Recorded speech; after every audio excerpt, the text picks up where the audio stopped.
Greetings everyone! Welcome to the third issue of the Tango and Whisper miniseries. And I'll go ahead and say, spoilers from here on out. The two's attempt to end a dark chapter in Whisper's life didn't go so well. At an old Eggman warehouse, Mimic tricked Tangle into a safe, then used a badnik against Whisper. When that didn't work, he decided to open up some old wounds by shapeshifting into their dead teammates before revealing that he rigged the warehouse to explode. Although he was kind enough to reveal Tangle's location. Luckily, the safe protected the two from the explosion. In fact, it was the only thing that survived the destruction. The issue ended with Whisper ready to tell her story to Tangle and the audience.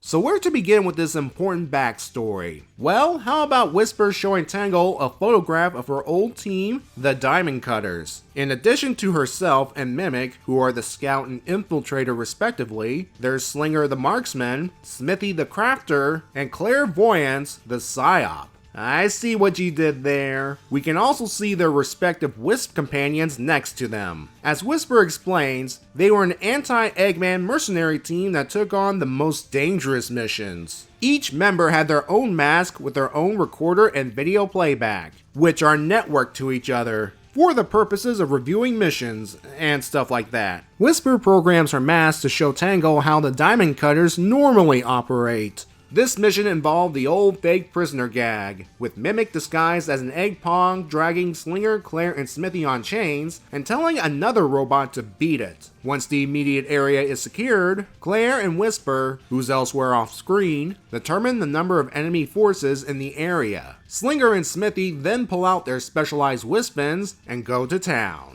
Whisper's able to destroy an inbound tank as the rest of her team take out the base. Well, so far things are good for the team. Tangle's impressed, and we get another feature of Whisper's mask. It can translate the Wisp language as long as you wear it. According to Whisper, Smithy was the one who designed their masks and Wispins. In fact, the variable Wispin she has was his prototype. The others were supposed to get one because the team were supposed to work as one, using each other's Wisps and the like. Whisper then cannot bring herself to continue the tale. Tangle insists on showing her the event instead, with the reasoning that she can help Whisper if she knows more. With encouragement from the Wisps, Whisper sets up the playback footage. We see the team at their hangout with Mimic explaining a potential target. Claire wants Whisper to hang back as always, because she has a bad feeling about this one. They're still taking advantage of this opportunity though. Things are a bit quiet at the facility, both inside and out.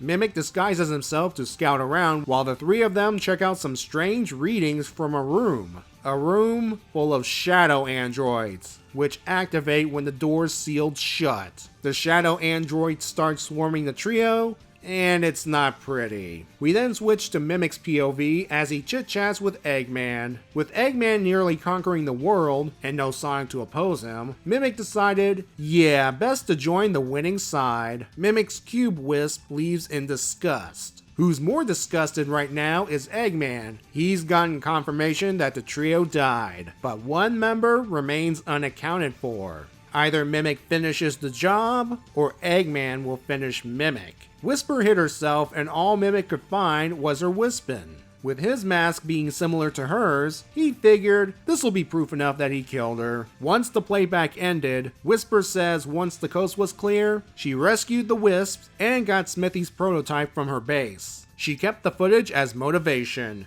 to make sure she never forgets. Tangle then asks one final question. Why is she, i.e. Tangle, being left behind? Sure, Mimic can shapeshift, but as Tangle notes, he's also in Whisper's head. The answer is pretty profound. While Whisper has had allies like Sonic, Silver, and even her Wisp companions, Tangle's the first real friend in a while that she's opened up to. All of this makes Tangle even more determined to help her, and she vows not to be tricked by Mimic again. To prove how sincere Whisper means by opening up to Tangle, she gives her a big old thank you hug. Aww. Their next move hinges on the fact that Eggman wants Mimic to show actual proof he finished the job this time. Sure enough, Mimic returns later to do just that. he discovers tracks from the safe, leading him to a message specifically for him. He then informs Eggman that he'll need backup for the final showdown. Let's first talk about the possible inspiration for the Diamond Cutters. I've implied who Whisper's based off of back in the main Sonic series. A character that's a wolf that can use her Wispin like a sniper.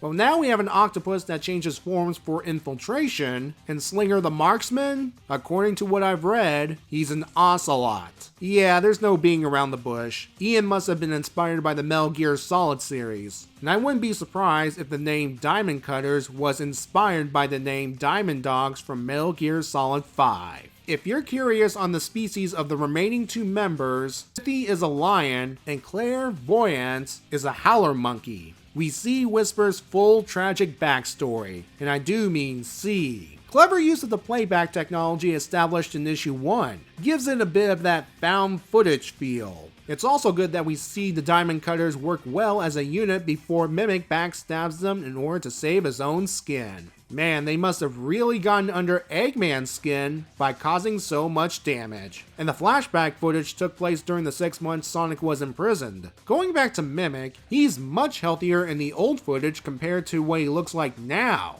Yeesh. We could speculate on what happened between then and now. Maybe, as an aquatic creature, he's dehydrating, which explains his deformities on his beak area. I should note, real-life octopi have beaks, so yeah, that's accurate. Or maybe, perhaps, Eggman punished him for failing to kill Whisper the first time. Who knows? Let's move on to the defining event. I was both surprised and impressed on the means of death. A swarm of shadow androids. I applaud Eggman for reusing past technology, but wow. Seeing the trio being overwhelmed by these things, woo. I'm reminded of the movie Aliens, where the Marines first encountered the creatures, only for most of the Marines to meet an untimely end. They also utilized head cameras, which recorded the chaos of the conflict. And Whisper kept the footage of her teammates' demise as a motivating factor to continue the fight. And poor Whisper, she saw her team as a family. She was much happier and louder compared to now. No wonder when she got all of the Wisp and Smithy's prototype, she preferred to stick to the shadows. She was in pain. I mean, the Wisp and her weapon were all that's left of her team. And she doesn't want to experience the pain again by losing Tangle to Mimic.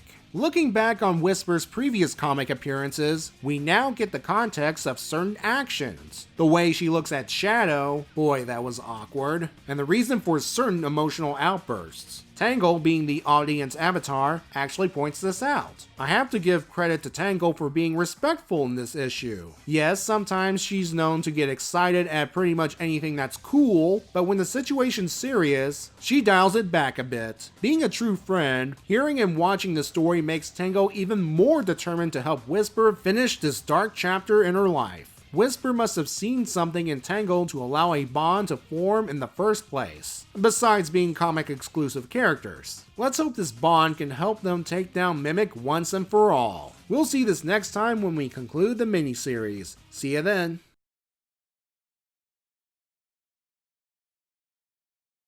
If you want another connection to the Metal Gear franchise, Whisper, word-wise, is close to the word quiet, which was a name used for another sniper character.